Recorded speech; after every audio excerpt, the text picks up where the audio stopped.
కరపత్రాలు నల్గొండ జిల్లాలో కలకలం సృష్టించాయి. దానికి సంబంధించిన బ్రేకింగ్ న్యూస్ చూస్తున్నాం మనం. ఒక కాంగ్రెస్ నేతే టార్గెట్ గా ఈ కరపత్రాలు ప్రత్యక్షమైనట్లుగా తెలుస్తోంది. కోడి గిరిబాబు ఆయన సోదరుణ్ణి టార్గెట్ చేస్తూ తీవ్ర స్థాయిలో ఆరోపణలు వేస్తూ 2 పేజీల కరపత్రాలు విడుదల చేశారు. కరపత్రాల పంపిణీ వెనుక సొంత పార్టీ నేతలే ఉన్నారన్నారు కాంగ్రెస్ నేత గిరిబాబు. చుండూరు మున్సిపల్ చైర్మన్ పీఠం లక్ష్యంగానే కరపత్రాలు రిలీజ్ చేసినట్లు తెలుస్తోంది. తమపై కరపత్రాలు రిలీజ్ వెనుక ఉన్న వాళ్లపై అనుమానం వ్యక్తం చేస్తూ పోలీసులను ఆశ్రయించారు కోడి గిరిబాబు కుటుంబ సభ్యులు. మున్సిపల్ చైర్మన్ పదవి కోసం పోటీ పడుతున్నారు కోడి గిరిబాబు, దోటి వెంకన్న, అనంత చంద్రశేఖర్.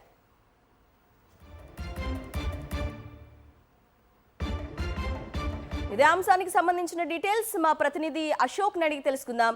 అశోక్, చెప్పండి, సొంత పార్టీలోనే ఉంటూ సొంత నేతకు వ్యతిరేకంగా ఎవరు కరపత్రాలు పంపిణీ చేశారని అనుమానం వ్యక్తం చేస్తున్నారు. దీనిపై పోలీసులు కేసు నమోదు చేశారా? చూసుకున్నట్లయితే నల్గొండ జిల్లా చండూరులో మరొకసారి కరపత్రాల కలకలం తెరమీదకి వచ్చినటువంటి నేపథ్యంలోనే తీవ్ర స్థాయిలో చర్చ నడుస్తుంది. గతంలో మునుగోడు బైపోల్ జరిగినటువంటి నేపథ్యంలోనే బీజేపీ నుంచి పోటీ చేసినటువంటి కోమటిరెడ్డి రాజగోపాల్ రెడ్డి మీద కరపత్రాలతో పాటు ఫ్లెక్సీలు కూడా విడుదల చేసినటువంటి నేపథ్యంలోనే రాష్ట్ర వ్యాప్తంగా ఒక చర్చకైతే దారి తీసినటువంటి నేపథ్యంలోనే మరొకసారి మున్సిపల్ ఎన్నికలు త్వరలో జరగనున్నాయి. త్వరలో నోటిఫికేషన్ రానున్నటువంటి నేపథ్యంలోనే చైర్మన్ పీఠాన్ని కైవసం చేసుకోవాలన్న లక్ష్యంతో కొంతమంది స్థానిక నేతల మధ్యన ఉన్నటువంటి గ్రూప్ వార్ కాస్త ప్రస్తుతం అయితే రచ్చకెక్కినటువంటి నేపథ్యంలోనే తీవ్ర స్థాయిలో ఆరోపణలు చేసుకుంటూ వ్యక్తిగత ఆరోపణలు చేస్తున్నారు. అదే సమయంలో వాళ్ళకు సంబంధించినటువంటి గతంలో చేసినటువంటి పనులకు సంబంధించినటువంటి ఆరోపణలు కూడా ఆ కరపత్రాల్లో ముద్రించి మరీ పంపిణీ చేస్తున్నటువంటి పరిస్థితి ఉంది.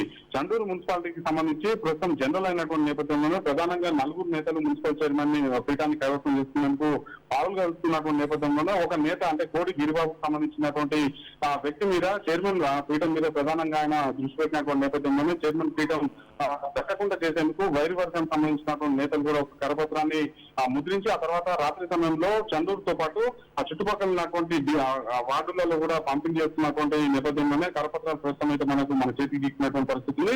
ప్రధానంగా ఈ కరపత్రాలు పంపిణీ చేస్తున్నటువంటి నేపథ్యంలోనే కోడి గిరిబాబుతో పాటు ఆయన అనుచరులు కూడా ఆ పంపిణీ చేస్తున్నటువంటి వ్యక్తులను ఇద్దరిని కూడా పట్టుకొని కారుని కూడా పోలీసులకు అప్పచెప్పినట్టు తెలుస్తుంది. ప్రధానంగా ఈ కరపత్రాల వెనుక పల్లె వెంకన్నతో పాటు అనంత చంద్రశేఖర్, దోటి వెంకన్న కూడా ఉన్నట్టు కూడా కోడి గిరిబాబు అయితే ఆరోపణలు చేస్తున్నారు. వీళ్ళ మీద ఖచ్చితంగా చర్యలు తీసుకోవాలని చెప్పేసి కూడా గిరిబాబు అయితే ప్రస్తుతం అయితే పోలీసులను ఆశ్రయించినటువంటి నేపథ్యంలోనే ఆయన ఆరోపణల నేపథ్యంలోనే వాస్తవంగా పల్లె వెంకన్న, అనంత చంద్రశేఖర్ తో పాటు దోటి వెంకన్న ఉన్నారా లేదా అన్నది కూడా పోలీసులు అయితే ప్రస్తుతం అయితే విచారణ చేస్తున్నటువంటి పరిస్థితి ఉంది. ప్రధానంగా చూసుకున్నట్లయితే గిరిబాబుతో పాటు ఈ 3 నేతలు కూడా ఎవరికి వారే చైర్మన్ పీఠాన్ని కైవసం చేసుకోవాలని చెప్పేసి రాజకీయాలు చేస్తున్నటువంటి నేపథ్యంలోనే కొంత సమస్యగా మారింది. ప్రస్తుతం అయితే ఈ కరపత్రాలకు సంబంధించినటువంటి ఇష్యూ అయితే జిల్లాలో తీవ్ర చర్చనీయాంశంగా మారింది.